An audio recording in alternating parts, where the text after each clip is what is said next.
अगले 10 सालों बाद शायद मंडी के अंदर सबसे सस्ता जानवर 1 करोड़ रुपए का हो। वाकई ऐसा होगा।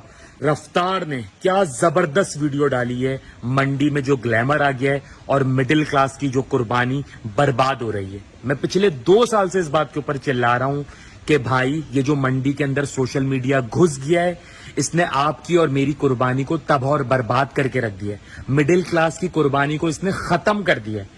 आज इस बात के ऊपर नादिर अली साहब भी बोल रहे हैं, बड़े बड़े इस्लामिक स्कॉलर इस बात के ऊपर बोल रहे हैं कि ये गलत हो रहा है। ये बहुत बड़ा मसला है। लोग समझ रहे हैं बड़ा मसला नहीं है, बड़ा मसला है। आप इस बात को समझें कि 2015 से पहले किसी को नहीं पता था कि ये अबलग क्या होता है, ये चोलिस्तानी क्या होता है, ये पिंग नोज क्या होता है, ये ब्राह्मण क्या होता है। जो व्यापारी जानवर बेचता था वो बोलता था गरीब जानवर है, जो खरीदता था वो ले लेता था। ये कोई बात ही नहीं होती थी। लेकिन जब से ये मंडी के अंदर ग्लैमर आया, स्पेशली जो सोशल मीडिया मंडी के अंदर गया है और जो फानूस लग गए हैं, रेड कारपेट बिछ गए हैं, वीवीआईपी ब्लॉक, वीआईपी ब्लॉक, इसने मिडिल क्लास और कुर्बानी का मतलब ही चेंज कर दिया।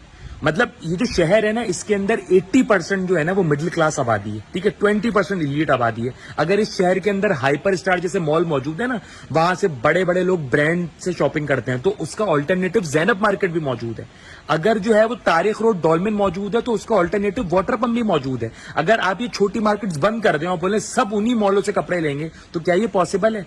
बिल्कुल पॉसिबल नहीं है। उसी तरीके से वो ये इफेक्ट कर रहा है इस कुर्बानी के ऊपर। Number 1, cash dealing. ये आपकी इकोनॉमी को कितना हिट कर रहा है। यानी एक बंदा है, उसके पास ब्लैक मनी है, उसने बोला मैंने ये 10 जानवर खरीदे 10 लाख रुपए के और मैंने बकरीद के अंदर इसको 50 करोड़ का बेच दिया। कोई चेक एंड बैलेंस नहीं है, सही है ना, कोई रिसिप्ट मौजूद नहीं है। मैंने पहले भी कहा था आप बैंकिंग निजाम ले आए कि कैश पे कोई जानवर नहीं खरीदेगा। 60% लोग तो ये बड़े जानवर लेना छोड़ देंगे।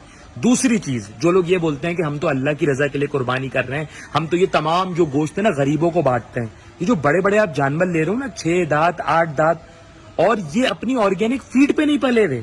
माजरत के साथ इनका गोश्त खाने लायक नहीं होता, ये अनहेल्दी हैं। इनके आप टेस्ट करा लें, इनके आप सीबीसी करा लें, एलएफटी करा लें, इनकी किडनीज खराब है, अंदर का तमाम निजाम खराब है। ये गोश्त आप किसी गरीब को देंगे, वो भी नहीं खा सकते। दूसरा आप ये ले आए कि भाई स्लॉटर हाउस में कुर्बानी होगी, आप घर के आगे नहीं बांध सकते जानवर। आप ये लाइटें लगाने का शो ऑफ, ये जो आप मिट्टी बिछाते हैं, ये जो आप जो है ना पूरे केजेस बनाते हैं, उसके बाद छपड़े लगाते हैं, ये नहीं होगा। फिर आप देखो लोग कुर्बानी कम हो जाएगी इस शहर के अंदर। कोई बड़े जानवर नहीं लाएगा, हर बंदा बोलेगा यार 1-2 लाख रुपए के जानवर ले और उसको कुर्बान कर दो। अगले 10 सालों बाद शायद मंडी के अंदर सबसे सस्ता जानवर 1 करोड़ रुपए का हो। वाकई ऐसा होगा। आज से 10-15 साल पहले अगर आपके घर में 20,000 रुपए का जानवर आता था तो अगले साल 25,000 रुपए का आता था, उसके अगले साल 30,000 रुपए का आता था। ये पहला साल है मैंने देखा है लोग 4-4 दफा मंडी जा रहे हैं और उनकी रेंज अपनी 50-50 हजार रुपए बढ़ाई हुई है, लेकिन उनको जानवर नहीं मिल रहा। क्यों नहीं? कुर्बानी का मतलब ही चेंज कर दिया। मतलब अब कुर्बानी का मकसद ये है कि जी मैं अपने इलाके के अंदर जो है ना मैंने इज्जत रखनी है, तो मैं चाहे रेंट पे रह रहा हूं, लेकिन मैंने जो है ना 40 लाख रुपए के जानवर ला के बांधने हैं, छपड़ा लगाना है और लाइटें लगानी है और एक गार्ड खड़ा करना है और ना लोगों को दिखाना है। ये कुर्बानी का मकसद हो गया। लो ये सारा शो ऑफ पाकिस्तान और स्पेशली कराची के अंदर क्यों हो रहा है? कोई बंदा जो बेचारा छोटे जानवर लेकर आता है उसकी तो हिम्मत ही नहीं हो रही, क्योंकि उसके घर के बच्चे उसको खा देंगे कि भाई ये 1.5 लाख का जानवर घर के आगे लाके ना बांधो, एंड में लेके आना चांद रात वाले दिन। इसी के बड़े बड़े जानवर की अनलोडिंग हो रही है तो 5-6 पेजेस वाले वहां लाइव कर रहे हैं कि जी फला के जानवर उतर रहे हैं उसकी कुर्बानी के। भाई उसके उतर रहे हैं, वो अल्लाह की रजा के लिए कुर्बानी कर रहे हैं, क्यों दूसरों को दिखाना है? एक बंदे ने अप्रोच किया कि जी मैं बड़े जानवर लेकर आऊं, मेरी वीडियोस वायरल नहीं हो रही, तो वो बाकायदा उसने पैसे दिए हैं कुछ ब्लॉगर्स को बुला के कि जी मेरे जानवरों की वीडियो बनाओ और उनको जो है ना वायरल करो, ताकि लोगों को पता चले कि जी मैं जो हूं ना इतने बड़े बड़े जानवर लाया हूं। एक साहब बोल रहे हैं कि जी मैं ऐसे जानवर लाया हूं, इससे भारी कोई जानवर ला के दिखा दे, मैं उसको इनाम दूंगा।